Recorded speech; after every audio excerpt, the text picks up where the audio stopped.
O medo, decorrente dos referidos fatores sociológicos, das pressões psicológicas, dos impositivos econômicos, o medo assalta o homem, empurrando-o para a violência irracional ou amargurando-o em profundos abismos de depressão.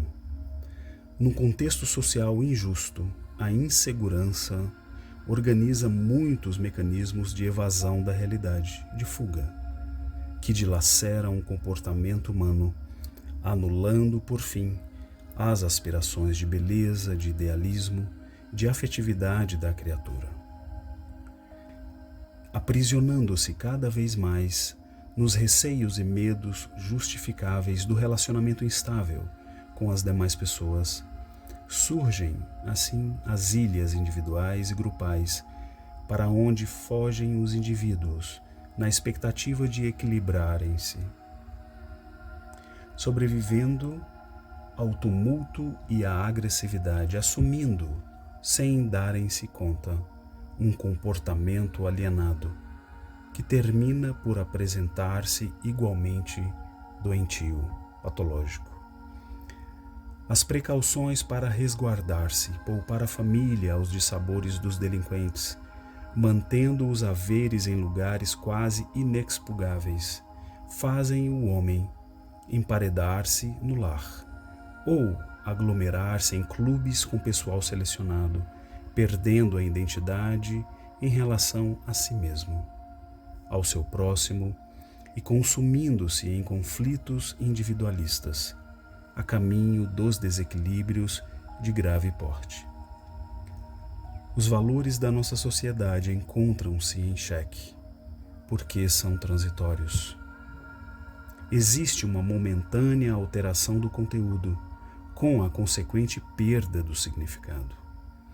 A nova geração perdeu a confiança nas afirmações do passado e deseja viver novas experiências ao preço da alucinação, como uma forma escapista de superar as pressões que sofre, impondo diferentes experiências.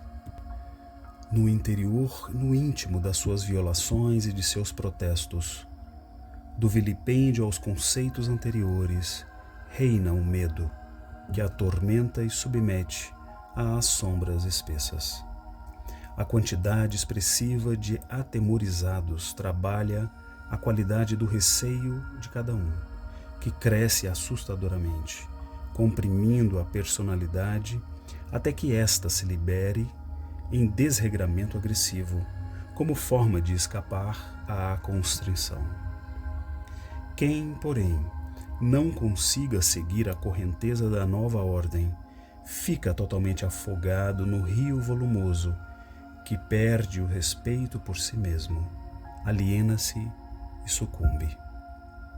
Na luta furiosa, as festas ruidosas, as extravagâncias de conduta, os desperdícios de dinheiro e o exibicionismo com que algumas pessoas possam vencer os medos íntimos, apenas se transformam em lâminas, baças de vidro pelas quais observam a vida sempre distorcida, em face da ótica incorreta que se permitem. São atitudes patológicas doentias, decorrentes da fragilidade emocional para enfrentar os desafios externos e internos. A consumpção da sociedade moderna é a história da desídia do homem em si mesmo. Atormentado pelos excessos ou esfogueado pelos desejos absurdos. Adaptando-se às sombras dominadoras da insensatez, negligencia o sentido ético gerador de sua paz. A anarquia então impera, numa volúpia destrutiva, tentando apagar as memórias do ontem, enquanto implanta a tirania do desconcerto. Os seus vultos expressivos são imaturos e alucinados, em cuja rebelião pairam o oportunismo e a avidez. Procedentes dos guetos morais, querem reverter a ordem que os apavora, revolucionando com atrevimento, em face do insólito, o comportamento vigente. Os antigos ídolos que condenaram a década de 20, a década de 30, como a da geração perdida, produziram a atual era da insegurança, na qual maldizeram as profecias exageradamente otimistas dos apaniguados do prazer em exaustão, fabricando super-homens na mídia. Em análise última, são mais frágeis do que os seus adoradores, pois que não passam de heróis da frustração. Guindados às posições de liderança, descambaram esses novos condutores em lamentáveis desditas, consumidos pelas drogas, vencidos pelas enfermidades ainda não controladas, pelos suicídios discretos e espetaculares. A alucinação generalizada certamente aumenta o medo nos temperamentos que são frágeis, nas constituições emocionais de pouca resistência, de começo no indivíduo, depois na sociedade. Esta é uma sociedade com medo, amedrontada. As gerações anteriores também cultivaram os seus medos de origem atávica e de receios ocasionais. O excesso de tecnicismo com a correspondente ausência de solidariedade humana produziram a avalanche dos receios. A superpopulação tomando os espaços e a tecnologia, reduzindo as distâncias, arrebataram a fictícia segurança individual, que os grupos passaram a controlar, e as consequências da insânia que cresce são imprevistas.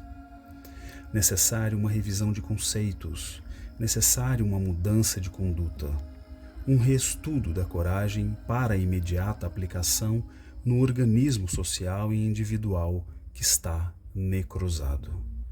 Todavia, é no cerne do ser, o espírito, que se encontram as causas matrizes desse inimigo rude da nossa vida, que é o medo. Os fenômenos fóbicos procedem das experiências passadas de reencarnações fracassadas, nas quais a culpa não foi ainda liberada, em face do crime haver permanecido oculto, ou dissimulado, escondido, ou ainda não justiçado, transferindo-se à consciência faltosa para a posterior regularização. É uma lei de equilíbrio, não é? Ocorrências de grande impacto negativo, pavores, urdiduras perversas, homicídios programados com requintes de crueldade, traições infames, sob disfarces de sorriso, produziram a atual consciência de culpa, de que padecem muitas pessoas atemorizadas de hoje no interrelacionamento pessoal. Ainda assim, catalépticos sepultados vivos que despertaram na tumba e vieram a falecer depois, por falta de oxigênio, reencarnam-se vitimados pelas profundas claustrofobias, vivendo em precárias condições de sanidade mental. O medo é fator dissolvente na organização psíquica do homem, predispondo-o por somatização a enfermidades diversas que aguardam correta diagnose e específica terapêutica.